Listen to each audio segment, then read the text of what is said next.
ৰাজ্য চৰকাৰ কৰ্মচাৰীসকলৰ বাবে জনাব বিচাৰিছো বিগ ব্ৰেকিং নিউজ। কৰ্মচাৰীসকলৰ বাবে পুনৰ ৫টাকৈ ডাঙৰ খবৰ লৈ আহিছো।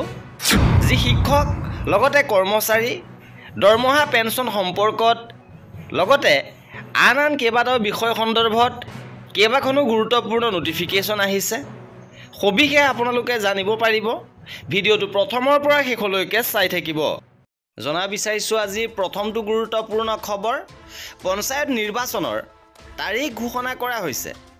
কৰ্মচাৰীসকলৰ যি এক বৃহৎ দায়িত্ব আছে, এই নিৰ্বাচন পঞ্চায়ত নিৰ্বাচন অনুষ্ঠিত হ'ব আৰু এই নিৰ্বাচনৰ প্ৰক্ৰিয়া আজিৰে পৰা আৰম্ভ হৈ 11 মে'লৈকে চলিব।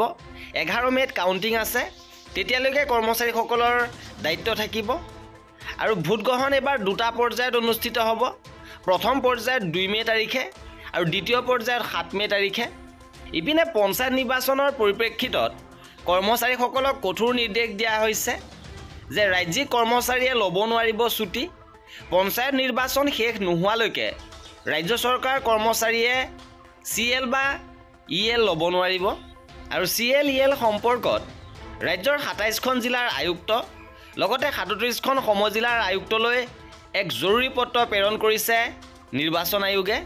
এইবাৰ জনাব বিচাৰিছো আজিৰ তৃতীয়টো গুৰুত্বপূৰ্ণ খবৰ, কৰ্মচাৰীসকলৰ দৰমহা পেঞ্চন সন্দৰ্ভত গুৰুত্বপূৰ্ণ খবৰ আহিছে। কেতিয়াকৈ লাভ কৰিব কৰ্মচাৰীসকলে এই মাহৰ দৰমহা আৰু এই সন্দৰ্ভত লাভ কৰা খবৰ অনুসৰি ইতিমধ্যে ফাইনেন্স ডিপাৰ্টমেণ্টৰ পৰা বাজেট এল'কেশ্যন কৰা হৈছে আৰু 25-26 বিত্তীয় বৰ্ষৰ বাজেট কিদৰে ব্যৱহাৰ কৰিব ইয়াক লৈ HOD লগতে DDO সকললৈ নিৰ্দেশনা পত্ৰ প্ৰেৰণ কৰিছে আৰু পেঞ্চনাৰসকলৰ ইতিমধ্যে পেঞ্চন সোমাইছে আৰু কৰ্মচাৰীসকলৰ দৰমহাও অতি শীঘ্ৰে তেওঁলোকৰ একাউণ্টত লাভ কৰিব। ইপিনে ৰাজ্যৰ শিক্ষক কৰ্মচাৰীসকললৈ কঠোৰ নিৰ্দেশনা আহিছে। জিলাই জিলাই কঠোৰ নিৰ্দেশনা। ৰাজ্যৰ শিক্ষানুষ্ঠানসমূহৰ লগত জড়িত শিক্ষক লগতে অনা শিক্ষক কৰ্মচাৰী আৰু ছাত্ৰ ছাত্ৰীসকলৰ উপস্থিতি শিক্ষাক্ষেত্ৰ এপত দিয়াটো বাধ্যতামূলক কৰিছে আৰু প্ৰতিজন ছাত্ৰ ছাত্ৰীৰ লগতে শিক্ষক কৰ্মচাৰীৰ এটেণ্ডেঞ্চ শিক্ষাক্ষেত্ৰ এপত দিয়াটো বাধ্যতামূলক, অন্যথা অনুশাসনমূলক ব্যৱস্থা গ্ৰহণ কৰা হ'ব আৰু জিলাই জিলাই পুনৰ এই নিৰ্দেশনা প্ৰেৰণ কৰিছে। এইবাৰ জনাব বিচাৰিছো কৰ্মচাৰী পেঞ্চনাৰ বাবে আন এটা সুখবৰ। অৱশেষত দৰমহা বৃদ্ধি সন্দৰ্ভত অফিচিয়েল আপডেট আহি পৰিছে। অফিচ মেমৰেণ্ডাম প্ৰকাশ কৰিছে, য'ত উল্লেখ কৰিছে যে কৰ্মচাৰীসকলৰ DA 53%ৰ পৰা 55%লৈ বৃদ্ধি পাইছে।